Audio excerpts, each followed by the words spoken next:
कीटो डाएटबद्दल तुम्ही काय सांगाल? सो सी किटोजेनिक डाएट आहे ना, ते जर का आपण हिस्टॉरिकली बघितलं तर ketogenic diet was never suppose to be for fat loss. Number one. So ketogenic डाएटमध्ये आपण काय करतो की फॅट्स तर देतो आपण एक्झोजिनसली, पण काप्स पूर्ण कट डाऊन केलेत आपण.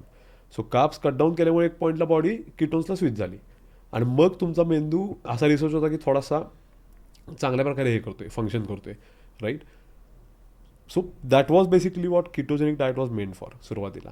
पण for that number to go down, जे अल्टिमेटली आपण म्हणतो की माझं वजन 3 महिन्यापूर्वी 100 किलो होतं आणि आज 82 किलो आहे, त्याला तुम्हाला कॅलरीजच कमी खायचे आहेत ultimately.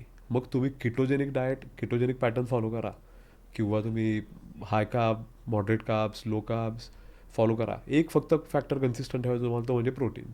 Protein intake is non negotiable आणि तो रोजचाच तेवढा तुम्हाला ठेवायचाच आहे. बाकी मग तुम्ही कार्ब्स कमी करा, जास्त करा. किटोजेनिकचा प्रॉब्लेम काय आहे की जसं तुम्ही म्हटला ना, सस्टेन होत नाही.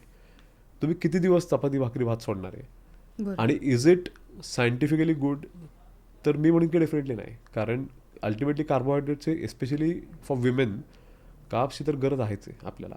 सो किटोजेनिक डाएट मी म्हणतो की त्यांनीच करावं की ज्यांना एक शॉक सुरुवातीला पाहिजे असतो मे बी, की महिनाभर मला त्या ग्रूव्हमध्ये, I just want to get into the groove of dieting. पण लाईफ लॉंग किटोजेनिक डाएट तर डेफिनेटली कोणीच करू नये, कोणीच. There is a client in Germany, इंडियनच आहे पण आता he is in Germany.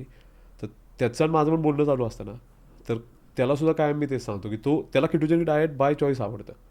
He love doing it. पण त्याला सुद्धा म्हणतो की थोडं कार्ब सायकलिंग कर, की एखादा आठवडा असा घे किंवा आठवड्यात 1-2 दिवस घे की थोडेसे कार्बोहायड्रेट्स बॉडीत जाऊ देत. थोडे कार्ब्स नंतर गेले पाहिजेत. ओके. म्हणजे पूर्णपणे चपाती भाकरी बंद करून कीटो डाएटवरती शिफ्ट होणं हे पण म्हणजे एवढं बरोबर नाही आहे. राईट, डेफिनेटली नाही.